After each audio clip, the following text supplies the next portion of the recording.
Kevin De Bruyne, Romelu Lukaku, Thibaut Courtois, the names of Belgium's golden generation, trip off the tongue. As we have turned the final bend of the previous cycle, can this Belgium team confidently say that they have achieved what they set out to, what they feel is their standard? Or have they underachieved like so many vaunted golden generations of years gone by, from Portugal of the 90s to England of the 2000s? What's certain is that despite a World Cup semi-final under their belt, the recent successes of the Belgian national team have failed to match the exploits of the 1980 European Championship team. Held in Italy, Belgium surpassed their hosts to reach their only major tournament final. Today, we tell you the story of how the Red Devils got there, both in the international game and domestically, and its impact for future generations.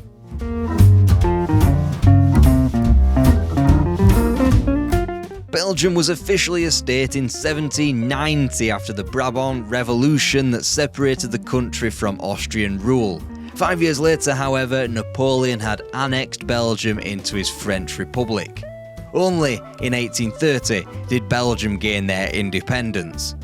It is a country split by several languages and areas. In Flanders, you are likely to hear people speaking Dutch or increasingly Flemish, whilst residents of Wallonia speak French and east of that, officially German. Flemish is the only non-official language of Belgium, which had been a language spoken by the working class. It was increasingly prominent when new industry burgeoned after the Second World War, by which time Belgium was gripped by a sport they call football. The round-shaped ball was brought to Brussels by British students in the 1860s and was largely played by the bourgeois.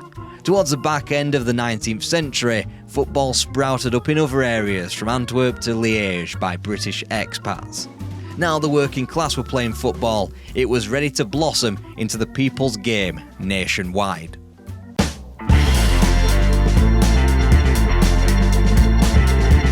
The majority of Belgian football clubs are based in Flanders. In Wallonia, though, they are blessed with Standard Liège as well as Charleroi. The honour of being the eldest Belgian football club belongs to what is now known as Royal Antwerp, founded in 1880 by English students.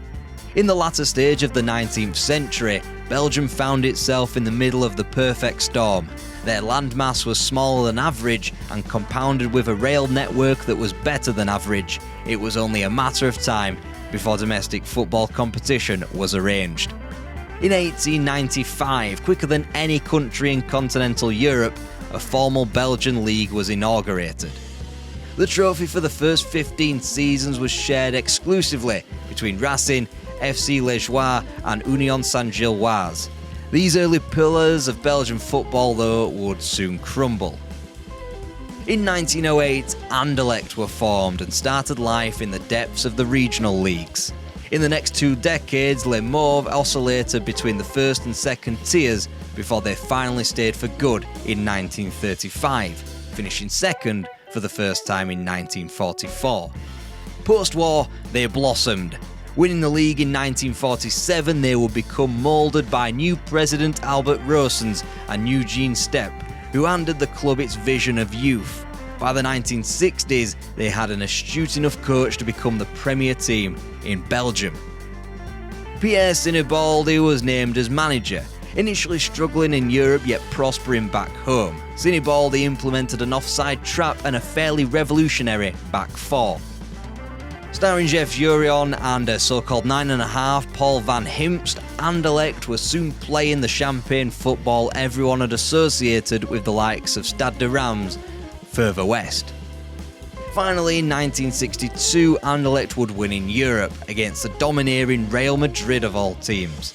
A thread of struggles against British opposition transpired, with losses to clubs both controlled by a Shankly, Bob's Dundee in the 1962-63 quarter-final, before his brother Bill and his Liverpool team defeated them the following year. The pioneers of Anderlecht set about more firsts in the Belgian club game. In 1970, they became the first Belgian team to reach a European final, beating Arsenal 3-1 in the Fairs Cup final. Unfortunately for Les Mauves, The competition final was a two-legged affair back then, and the Gunners' 3-0 win ensured Anderlecht had to wait to be successful. It would take 6 years for them to win a European honour, 4-2 against West Ham United in the Cup Winners' Cup final. That particular tournament was a competition Anderlecht thoroughly enjoyed, appearing in 3 consecutive finals, losing the following year against Hamburg before eviscerating Austria Vienna in 1978. Anderlecht had shed their domestic dominance, however, often saving themselves for the big European nights. Their star player Rob Rensenbrink would go down as a top scorer in Cup Winners' Cup history as a result. Les Mauves won just 1 league title in a decade amid a refresh from the likes of Rensenbrink, Ruud Hales, Arie Haan and Francois van der Elst. They would be even more successful in the 1980s. More on that one later. The foundations of Standard Liège were laid in a similar fashion to Anderlecht's, via a hierarchical duopoly that featured former captain Roger Petit as general secretary and Paul Henrard as the club president. Modernising the club, Standard won their first piece of silverware in 1954, the Belgian Cup. From then on in, they were finally the bigger club in Liège. They followed Anderlecht into the European Cup, becoming the first Belgian outfit to win a game in the Premier competition, eliminating Hearts of Midlothian in 1958. Standard's return of a quarter-final exit at the hands of Stade de Reims was only bettered by their own semi-final appearance in 1962, where they were comprehensively beaten by Real Madrid. Standard were blessed with Wilfred van Moor, one of the best marksmen in the country at the time, who led the Liège outfit to the greatest time in their history, winning 3 league titles on the spin between 1969 and 1971. Standard's return in the European Cup wouldn't be beaten in the 1960s, and Belgium's presence in the tournament was only bolstered by the incoming of a certain club in the 70s. In Bruges, the preeminent team in the city was Cercle. Upon the advent of the 1970s and the appointment of French coach Louis de Paul, the fortunes of Club Bruges were changed forever. De Paul won the club's first honour since the solitary league title of 1920, with a pair of Belgian Cups in 1968 and 1970. A return to the top of Belgian football coincided with Leo Canhel's management and the league title of 73 that followed. Finally though, Club Bruges' sustained push to the top of Belgian and even European football was realised with 2 enormous events in the mid-1970s. First, the club was saved from bankruptcy by Bruges mayor, and then they selected Austrian manager Ernst Happel as the figure to power them through the remainder of the decade. Happel was a meticulous planner with a penchant for attacking football. Fueled by a few free transfers from amateur Danish clubs, Bruges used their tricky financial position to their benefit. Only in 1974 was Belgium gifted a fully professionalised league. Essentially, however, Anderlecht and Standard were professional, whilst those such as Antwerp and Club Bruges were pro in all but name. Club Bruges were among the 20 teams to contest the first official professional league, surprisingly won by Molenbeek. It would be Bruges' football that received the plaudits of football, however. They dominated, winning the league between 1976 and 78, and their brand of the sport spurred Bobby Robson to declare, "Belgian football is vastly underrated."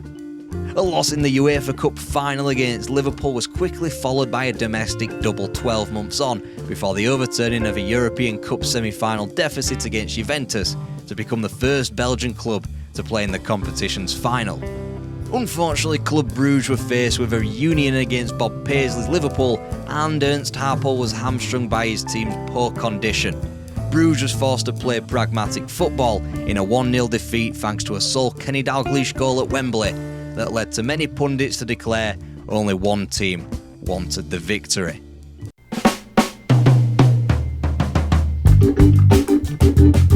The Belgian national team played their first official game in May 1904, a wonderful 3-3 draw against France in the first instance of 2 continental European nations playing one another. They would earn their Red Devils moniker surprisingly quickly after a 5-0 triumph over the Netherlands in Antwerp. Pierre Vaquiers remarked the Dutch were big favourites, all that was needed to give new courage to our little Red Devils. The fixture would become the third most frequent men's international match in the sport's history. Soon, Belgium won their first and so far only honour, and it was won on home soil. Following the First World War, the Summer Olympics were held in Antwerp and the hosts received a bye into the quarter-finals. Victories over Spain and the Netherlands were followed with goals from Robert Koppé and Henri Lano against Czechoslovakia to earn gold. As football was opened out into the world, Belgium struggled to regain their foothold. In the Olympics, they failed to defend their gold, shipping 8 against Sweden at the 1924 Games in Paris before a quarter-final exit 4 years later against Argentina, conceding 6 more in Amsterdam.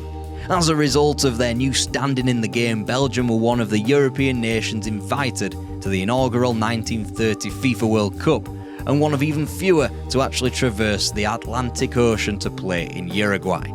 It was all in vain, failing to win and failing to score in group games against the United States and Paraguay. The Red Devils would score in their next 2 World Cups, but the Second World War dawned with Belgium still winless in the tournament, losing to Germany in 1934 and host France in 1938. They wouldn't return to the tournament until 1954, after withdrawing from the World Cup in Brazil 4 years prior. Still, just 1 point from their 2 games rendered the nation still winless and still without progression to the second phase. Belgium quickly became known as the world champions of friendlies. They'd taken plenty of scalps, England in 1936 for example, and both finalists of the 1954 World Cup, Hungary and West Germany, only after the tournament concluded. Belgium didn't appear at a World Cup between 1958 and 1966, but still managed to defeat world champions Brazil in '63. A loss against Bulgaria in a qualifying playoff necessitated a managerial change. Enter Raymond Goethals. The greatest Belgian manager in history earned his stripes at St. Troiden, coaching STVV. Staking over the club in 1959 with a Sinibaldi-esque defensive foundation and an offside trap combination, the Canaries were promoted within 2 years and earned silver medal in the league in 1966. From there, Goethals quickly earned a promotion himself, from a part-time coaching role with the national team to the Red Devils manager. He failed to take Belgium to their first European Championships after failing to defeat France in Nantes for the 1968 tournament. Goethals was able, however, to return the country to the World Cup. In a squad made up almost entirely of players from the country's 2 most successful clubs, Anderlecht and Standard Liège, the national team was built on too many factions. When Club Brugge players found it hard to get onto the pitch, matters were only worsened. When Paul van Himpst quit the national team after a dismal group stage exit, it was a disaster. Belgium were ill-prepared for the tournament, electing to pitch up in Mexico a full 3 weeks beforehand. That, combined with Goethals' strict rules, ensured the players were thoroughly bored by the time the World Cup kicked off. A 3-0 win over El Salvador confirmed Belgium's first ever win at the tournament, but it was only El Salvador, no offence. Defeats to host Mexico and the Soviet Union quickly saw to the Red Devils' demise. Paul van Himpst would return to the national setup for the subsequent European Championship qualifying campaign. Their qualification, though, wasn't down to the Anderlecht frontman, but instead the goalkeeping expertise of Christian Piot. The Standard Liège goalkeeper kept a clean sheet at the San Siro in the quarter-final playoff, and thanks to a 2-1 second-leg win back in Brussels, they were qualified. In the 4-team tournament, Belgium were named as the hosts, and at the dismay of manager Raymond Goethals, Antwerp was selected as the semi-final venue for the Red Devils contest against West Germany. The cavernous 58,000 capacity was selected to maximise profits, but it quickly became apparent that thanks to over 30,000 Germans in attendance, Belgium had created an away game for themselves. A double from Gerd Muller completed a comprehensive West German victory, the eventual champions, 4 days later. Just as Belgium appeared to be returning to the forefront of European football, with the club game prospering on the continent, they conspired to avoid 3 international tournaments on the spin. Their absence from the 1974 World Cup in West Germany was the most controversial of the lot. Needing a win away against the Netherlands, Belgium didn't hold out much hope. However, they kept the score grounded to a 0-0, and with the game whittling away, Jan Verheyen found the net. Supplanting their nearest and dearest rivals, the celebrations were to be wild, until the assistant raised his flag incorrectly. Consequently, Belgium watched the Netherlands reach the final and win the adoration of the watching world from their sofas. 2 years on, Belgium could have no qualms about their quarter-final playoff elimination at the hands of their neighbours. Played off the park, the Red Devils were obliterated 5-0 in Rotterdam in a match known as De Ramp in de Kuip. With no chance of progression, Raymond Goethals left the national job for Anderlecht. In stepped Guy Thys. Instead, the fans longed for Felix Wijk, the manager of Molenbeek, who had stunned the Belgian league by winning it that year. Thys changed the shape of the national team, bringing in 7 young newcomers in for the second leg. He utilised the full range of the provincial clubs, from Beveren, Lokeren and Waregem. The most famous player out of this crop, the goalkeeper Jean-Marie Pfaff. Jan Koelemans swiftly followed, and he started the 1978 World Cup qualification campaign, only to be scapegoated and hounded out of the team. Belgium set about doing the double over Iceland and defeating Northern Ireland. That was the beginning and end of the Red Devils' success, somewhere behind the Dutch ahead of them. Koelemans was dropped following a shocking 3-goal defeat at Windsor Park, and after the squad didn't fare much better without the attacker, he was parachuted back into the lineup for European Championship qualification. Before Belgium could reach the peak, they had to endure the nadir. Only 3,000 supporters showed for a 1-0 friendly win over Austria in 1978, before Belgium were held to a point by an amateur, Norway, to begin qualifying for Euro 1980. The press had a handy new nickname for the game, dubbing the disappointing draw the shame of Lokeren. One newspaper went to the lengths of pondering, maybe we should just give up and disband the national team.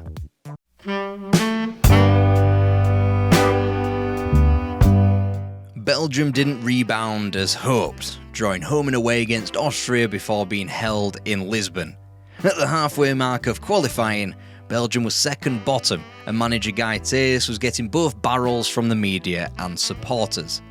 A trip to Oslo only rendered a 2-1 victory, 2 points but not enough to lift the mood ahead of 3 tougher fixtures to end the campaign.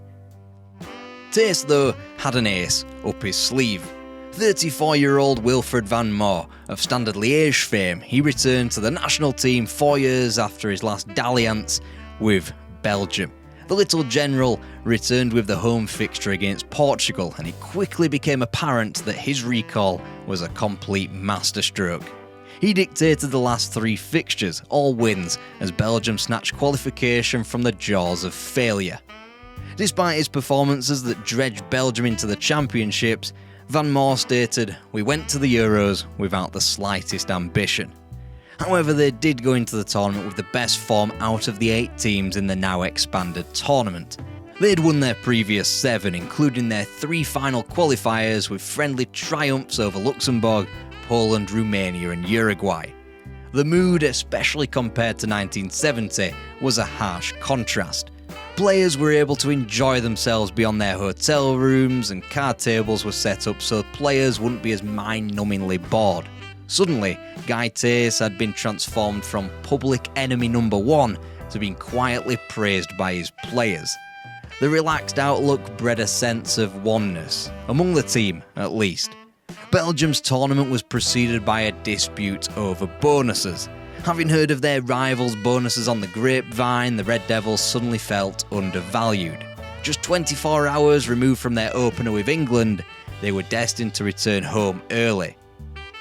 FA President Louis Wouters told the team, "No problem, we'll pack up and head back home and then you'll all be suspended." The team called his bluff by turning up late for training the following day. Things were quickly resolved prior to that evening's fixture in Turin. Sadly, it was a match remembered largely for the antagonising between the Italian and English supporters. Tear gas was deployed, blew onto the pitch, and the fighting continued as goalkeeper Ray Clements received treatment. In and amongst, Ray Wilkins lobbed Jean-Marie Pfaff for the opener before Jan Koelemans quickly levelled. Italians in attendance at Stadio Comunale cheered on the Belgians, an indicator that many neutrals or opponents didn't view Belgium as a potential threat. 3 days later in the San Siro, Spain felt the full force of the Red Devils. Eric Guéret's goal to open the scoring on the 17th minute mark was typical of Belgium's approach under Thijs. Walter Moos stepped out with the ball like a libero normally would, as captain Julian Coles covered for the marauding run down the right from Eric Guéret.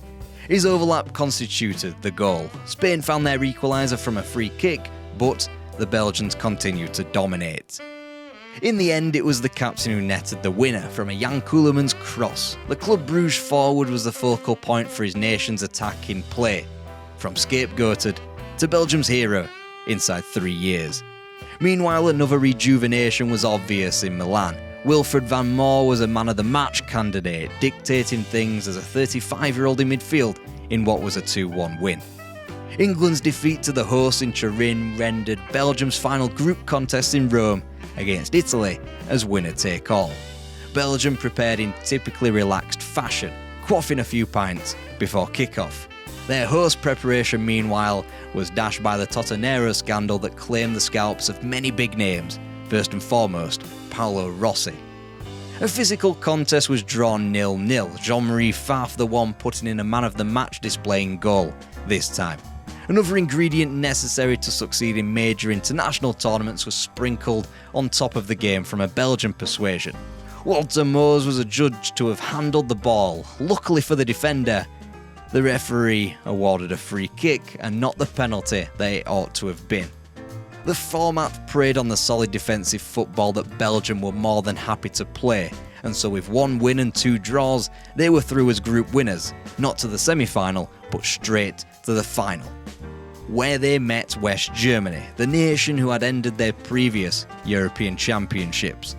Future Belgian King Albert flew into Rome for the final, and millions were tuned to the television set. Whilst the nation weren't wholly expectant, it was obvious that the public were experiencing the peak of Belgian international football.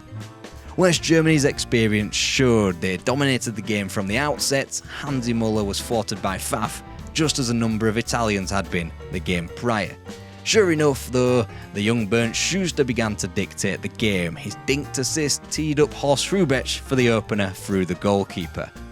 Instead of settling for a 1-goal win, which is what predicated much of the defensive group stage football, West Germany simply continued. Hansi Müller and Klaus Allofs both tested the Belgian goalkeeper. Meanwhile, Harald Schumacher had nothing really to do of note in the first half. Of the first half, Julian Coles remarked, "These German players were all big names for us, and frankly, they scared us a bit in the first half." Their opponents, though, would be pushed back in the second half. Belgium were finally in the ascendancy. Eric Guéret smashed one wide, and Wilfried Van Moor had an effort too, before Van der Eken's turn and finish was only thwarted by Schumacher. Finally, the Belgian pressure told as sweeper Uli Steleke brought down Francois van der Elst on the counter. Again, fortune favoured Belgium. The foul for the penalty probably took place outside the area. Nonetheless, René van der Eken sent Schumacher the wrong way to level the scores up with just 15 minutes to play. The Belgian press continued to terrorise their West German opponents. In typical fashion, West Germany saw the game out. Karl-Heinz Rummenigge found Horst Hrubesch for the late winner from a corner. Belgium were received back as heroes, welcomed by thousands of fans, and the king. They would never see the like of it again.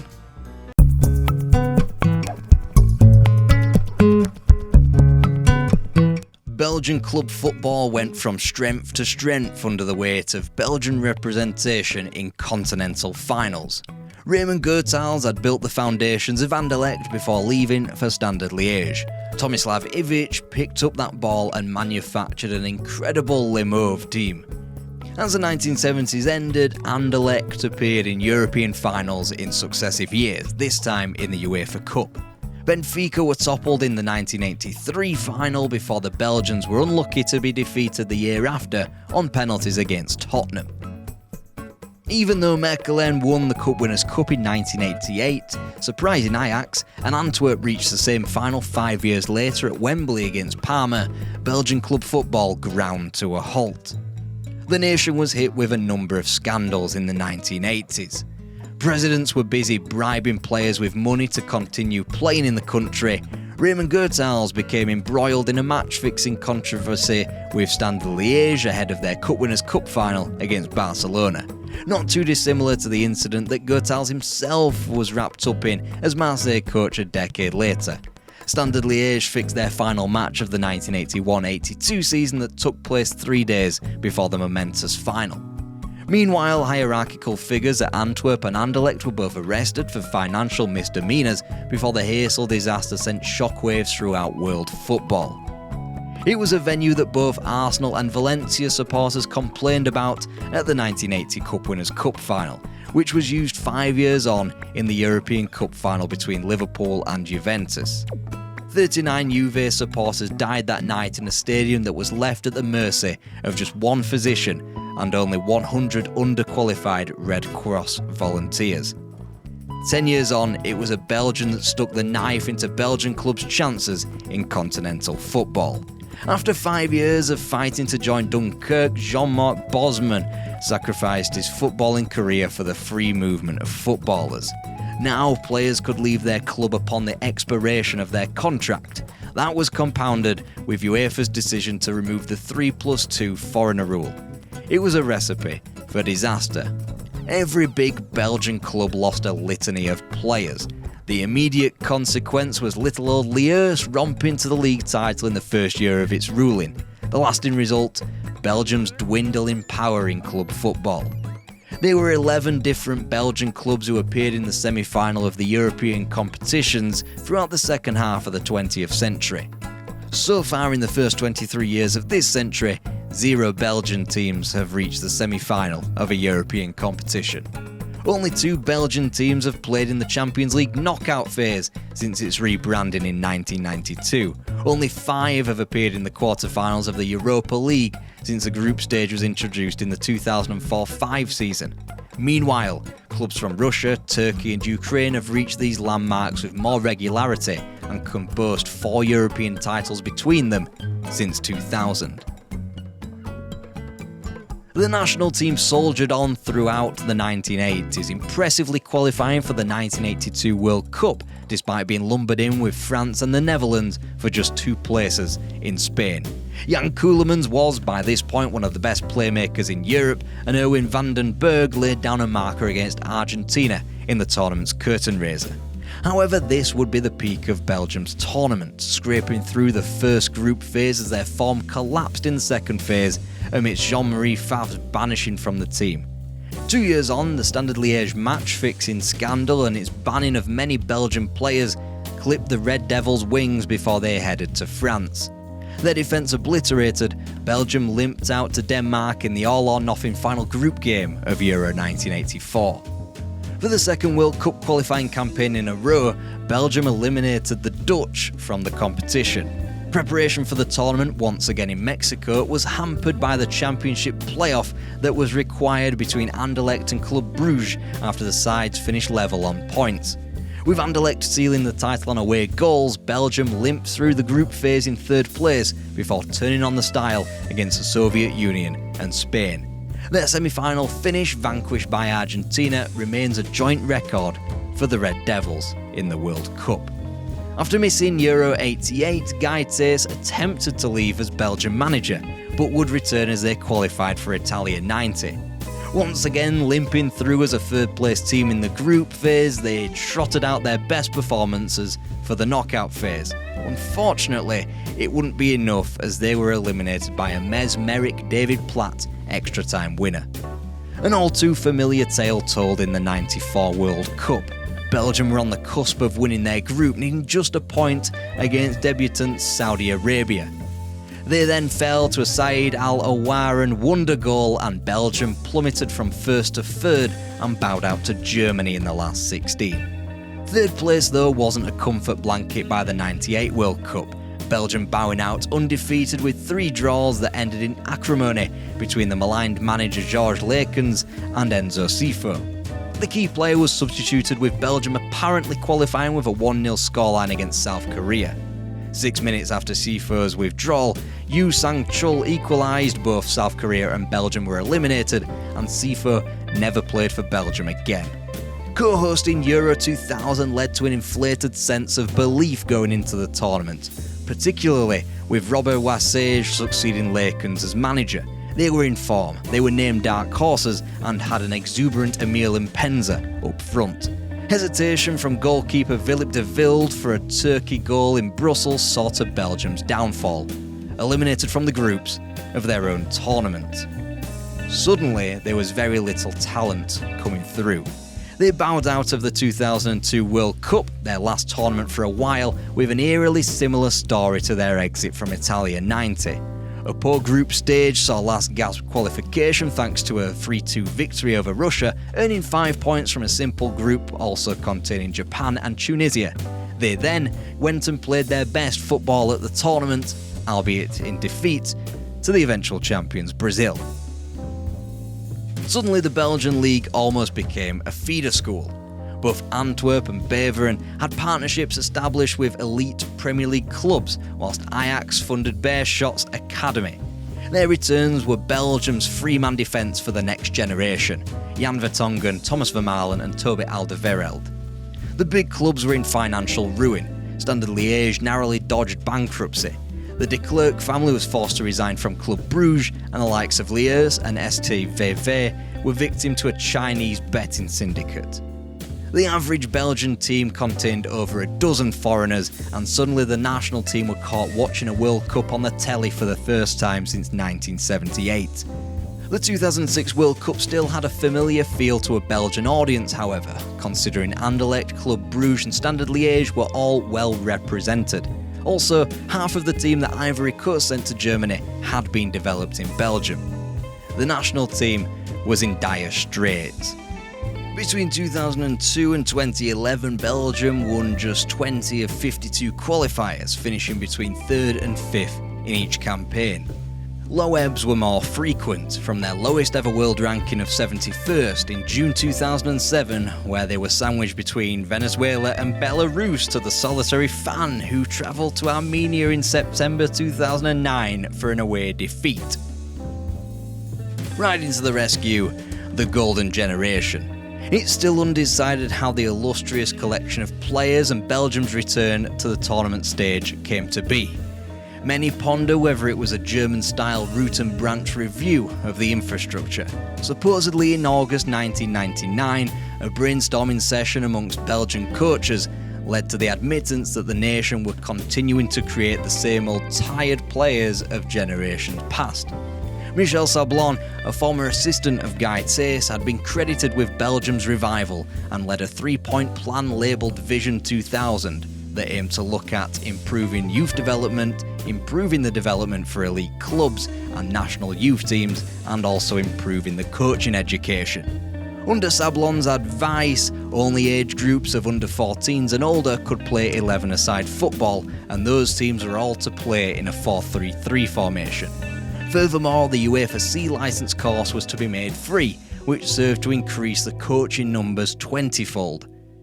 Some argue there isn't a Belgian blueprint at all. Anderlecht and Genk failed to listen to the FA's plans, and Anderlecht's youth teams were strict on deploying a 3-4-3. Others credit the Belgian government scheme from 1998 called Top Sport Schools.